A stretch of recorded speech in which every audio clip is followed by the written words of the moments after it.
Hello दोस्तों, नमस्कार। आज की इस वीडियो में हम पढ़ेंगे तुगलक वंश, सैयद वंश, लोधी वंश। तुगलक वंश की स्थापना कैसे हुई इसका ओवरव्यू जान लेते हैं। जैसे खिलजी वंश के बाद जब दिल्ली में फिर तुगलक वंश की स्थापना हुई। वो तुगलक वंश के शासकों ने क्या किया कि उन्होंने दिल्ली से लेकर सुदूर दक्षिण तक अपने राज्य को फैलाया। तो तुगलक वंश के प्रमुख संस्थापक हैं गयासुद्दीन तुगलक। इस वीडियो में हम गयासुद्दीन तुगलक, मोहम्मद बिन तुगलक, फिरोज शाह तुगलक के बारे में मेनली पढ़ेंगे और जानेंगे। चलिए शुरू करते हैं। तो तुगलक वंश चला था 1320 से 1414 ईस्वी तक। इसके पहले शासक और संस्थापक वो थे गयासुद्दीन तुगलक। इनके समय मंगोलों का आक्रमण तो पिछले वीडियो में हम पढ़ चुके हैं। मंगोलों का आक्रमण होना शुरू हो गया था, लेकिन इन्होंने मंगोलों को परास्त किया और गाजी की उपाधि धारण की। ये एक बढ़िया क्वेश्चन बन सकता है, गाजी की उपाधि किस मुस्लिम शासक ने धारण की? तो गयासुद्दीन तुगलक ने गाजी की उपाधि धारण की।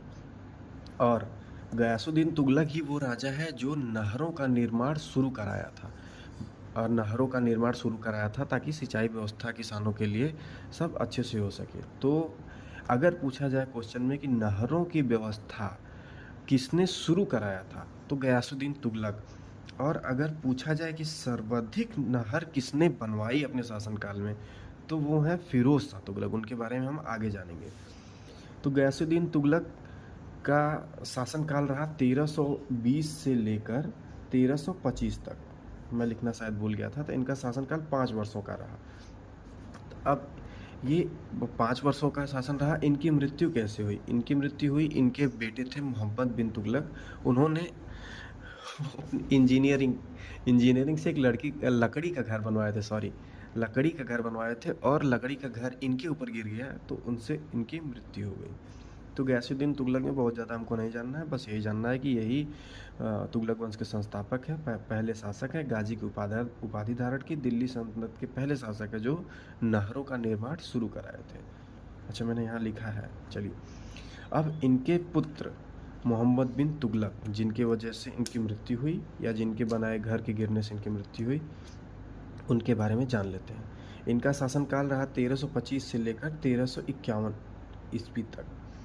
इन्हीं के शासनकाल में इब्न बतूता है और इनके शासन में मंगोलों का आक्रमण हुआ।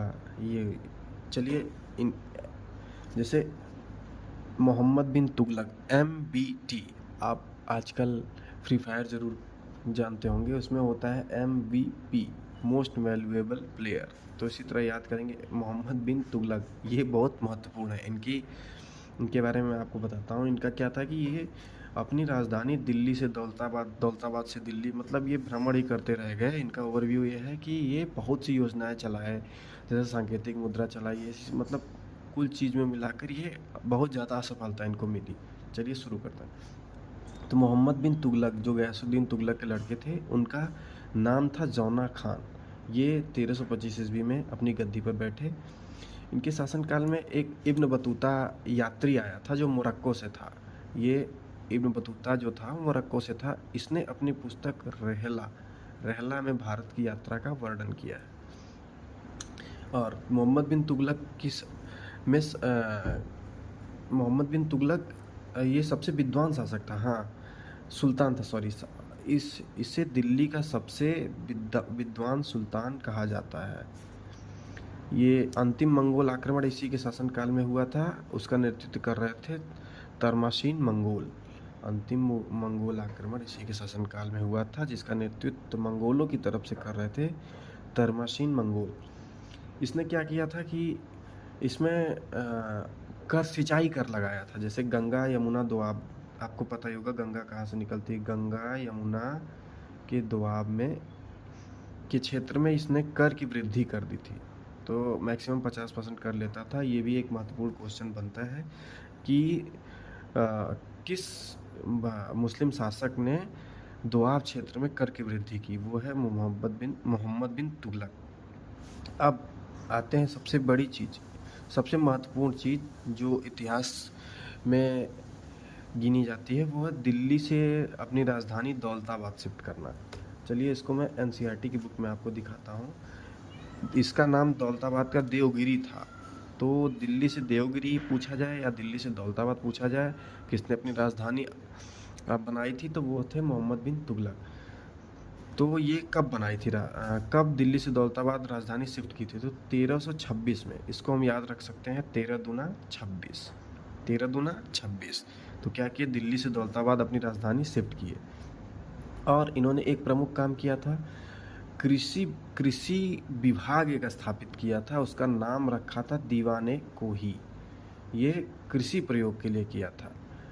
तो इनके शासनकाल में यही दीवाने कोही दिल्ली से दौलताबाद राजधानी शिफ्ट हुई। दिल्ली सल्तनत का सबसे विद्वान सुल्तान था। अंतिम मंगोल आक्रमण इसी के शासनकाल में हुआ था। गंगा यमुना दोआब के क्षेत्र में इसने कर की वृद्धि की थी। और सबसे प्रमुख बात, सांकेतिक मुद्रा स्थापित की थी। हाँ, सांकेतिक मुद्रा चलाने वाला ये पहला सुल्तान था। सुल्तान क्यों बोल रहा हूँ मैं इसको, आपने पिछले वीडियो को पढ़ा होगा तो आप अच्छे से जान पा रहे होंगे सुल्तान क्या होता है।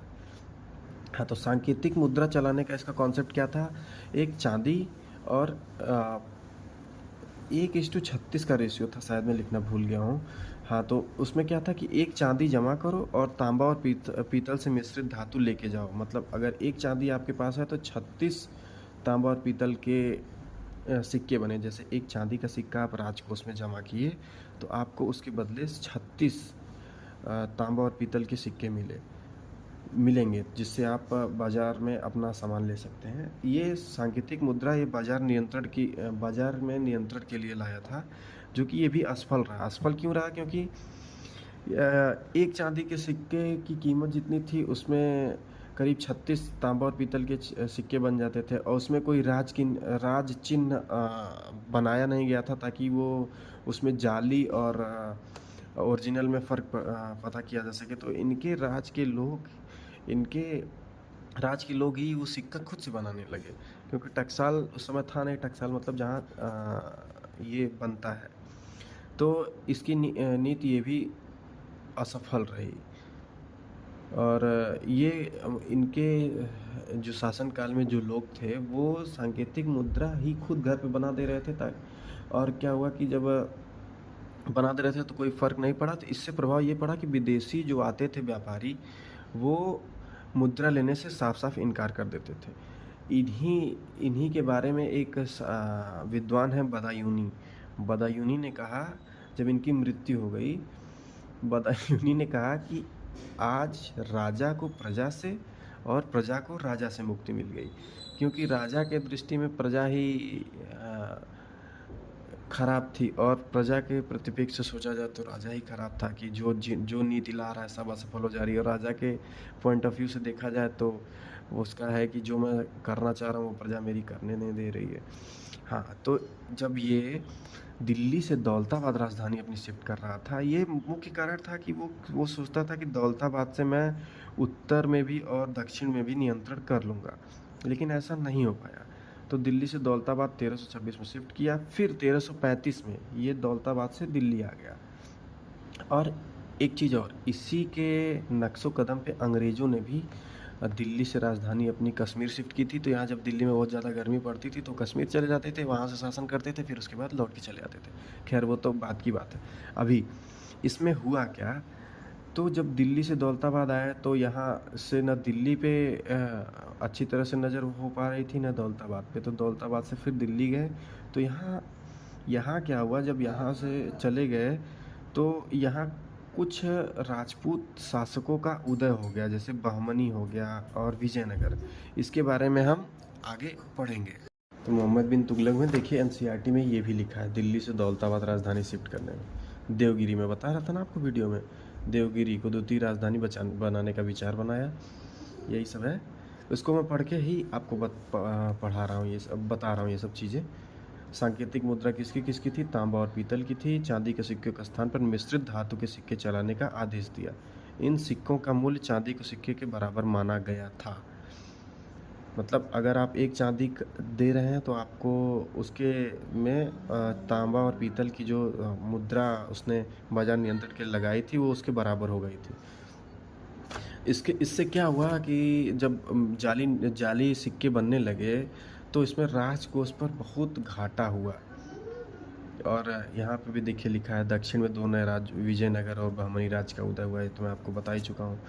अब देखिए सिंध के विद्रोह के समय मोहम्मद बिन तुगलक बीमार पड़ गया और 1351 में इसकी मृत्यु हो गई। यहाँ मैप के माध्यम से भी आप लोग समझ लीजिए वहाँ पे कहाँ कहाँ इसका साम्राज्य था। ये देखिए मोहम्मद बिन तुगलक का साम्राज्य जो है वो इस कलर में दिखाया गया, मतलब यहाँ से लेकर यहाँ तक पूरा दिल्ली से लेकर दौलताबाद तक। दौलताबाद जो देवगिरी है मैं बता चुका हूँ आपको, सिर्फ यहाँ और मालाबार तट पर, ये मालाबार तट है, ये भी एनसीईआरटी में मेंशन है कि मालाबार तट को छोड़कर पूरे दक्षिण में उसका नियंत्रण हो गया था। चलिए अगला सुल्तान था फिरोज शाह तुगलक। फिरोज शाह तुगलक के बारे में कहा जाता है ये हिंदू माँ की संतान है। हिंदू माँ की संतान, उसका नाम, उनकी माँ का नाम बीबी नौला था। तो ये हिंदू माँ की संतान है, तो उस समय के समाज में अगर आप हिंदू माँ की संतान हैं, मुस्लिम शासक से हैं, मेन तौर पर ये एनसीईआरटी में लिखा है कि मोहम्मद बिन तुगलक का चचेरा भाई था। तो अगर ये बहुत ही, अगर हिंदू माँ का संतान है तो इसके ऊपर सबकी नज़र रही होगी, तो ताकि कोई गलती ना करे, ये करे वो करे, मतलब आप एक तरह से समझ सकते हैं सामाजिक प्रेशर रहा होगा इसके जीवन में। तो इसने क्या किया था कि सिंध क्षेत्र में अपना राज्याभिषेक कराया। तो इसने क्या किया, मुख्य कार्य उसका ये था कि 24 कर उसने समाप्त कर दिया था। जो पहले के सुल्तान ले रहे थे कर, तो उसमें 24 कर को समाप्त करके उसने 4 ही कर लगाया। 4 कर जो मैंने पहली वीडियो में आपको बताया था शरीयत, तो उसके हिसाब से सिर्फ 4 कर लगाया। इसमें स्पेशल क्या है कि उसने ब्राह्मणों पर भी जजिया कर लगाया। तो क्वेश्चन पूछा जाएगा कि ब्राह्मणों पर सबसे पहले जजिया कर किसने लगाया, तो वो है फिरोज शाह तुगलक, मुस्लिम शासक ने। तो उसके बाद फिर बाद में उसने छोड़ दिया। और हाँ, सबसे ज़्यादा नहरों का निर्माण किसने कराया, फिरोज शाह तुगलक ने।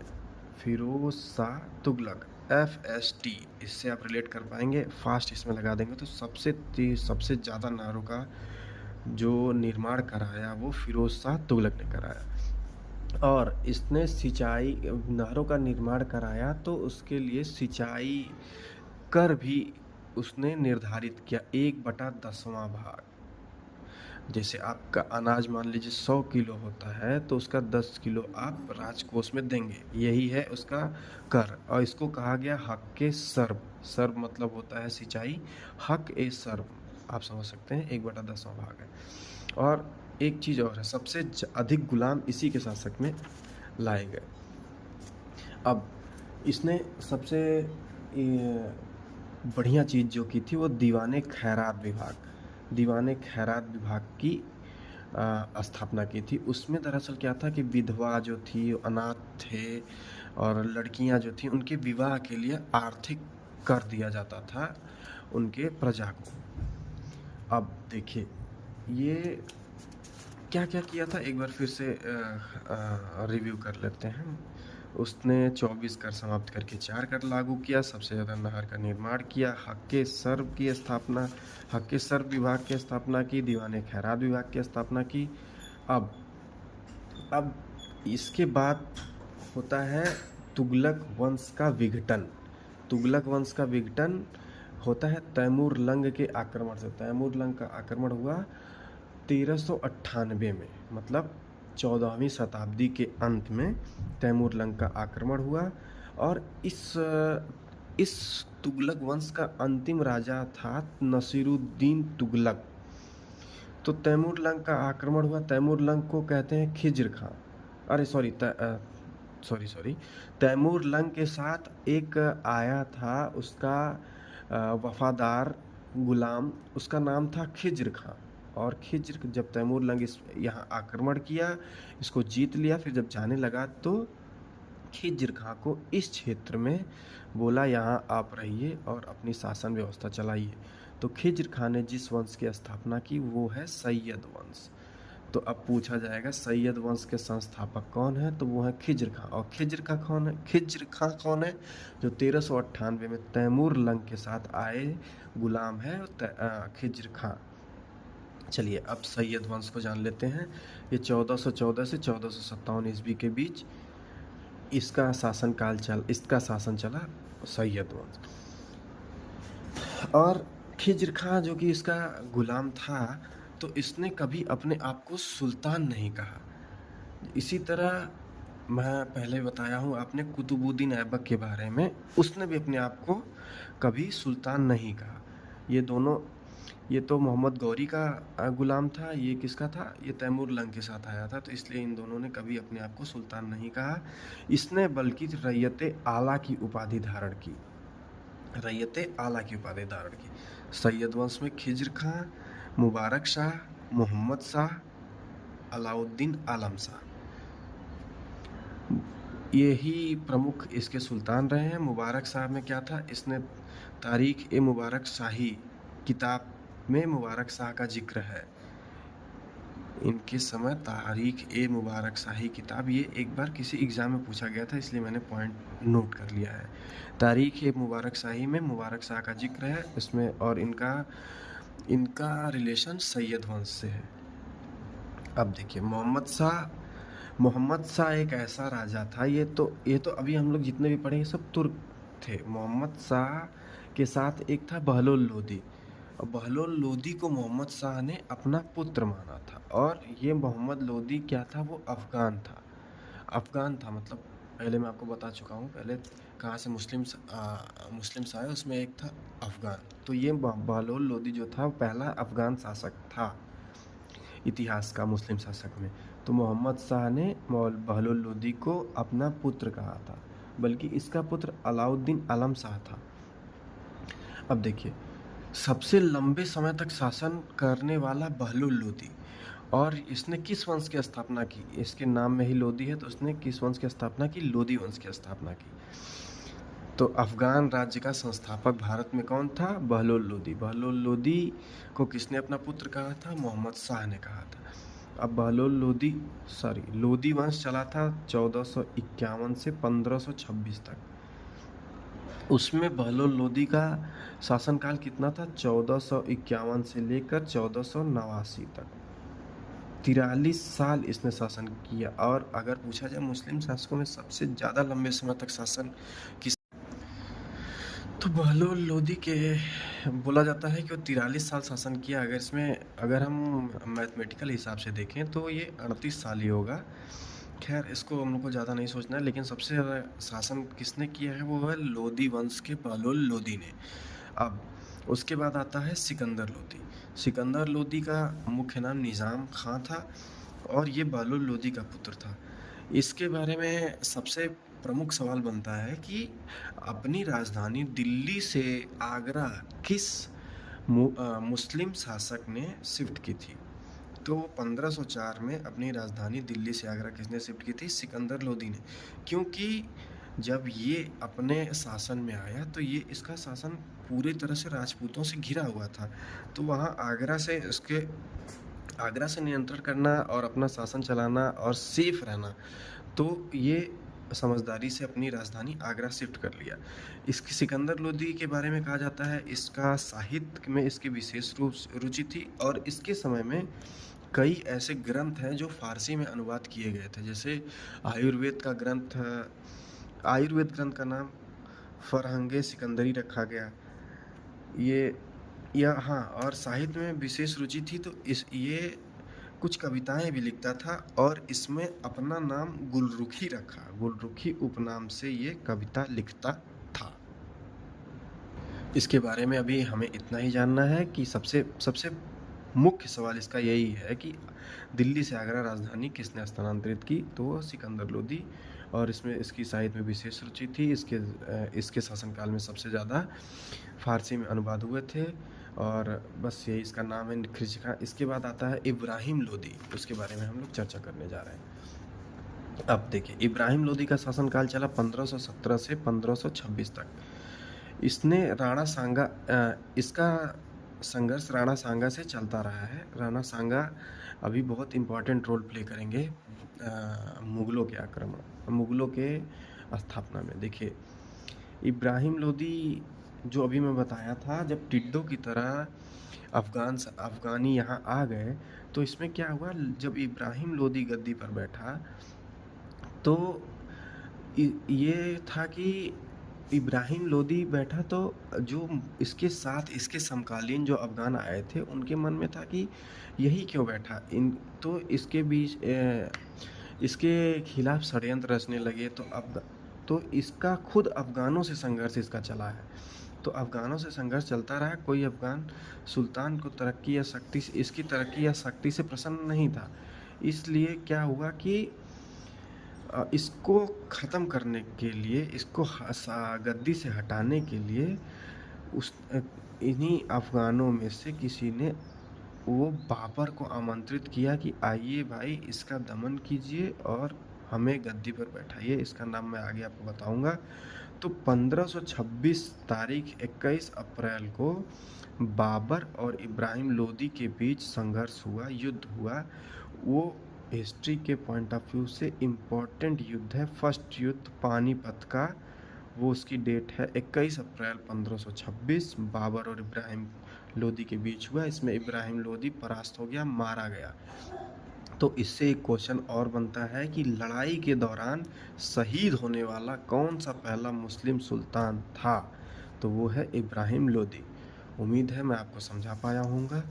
और यही होता है लोदी वंश का समाप्त। अब आएंगे आपके बाबर, और बाबर स्थापना करेंगे मुगल वंश की।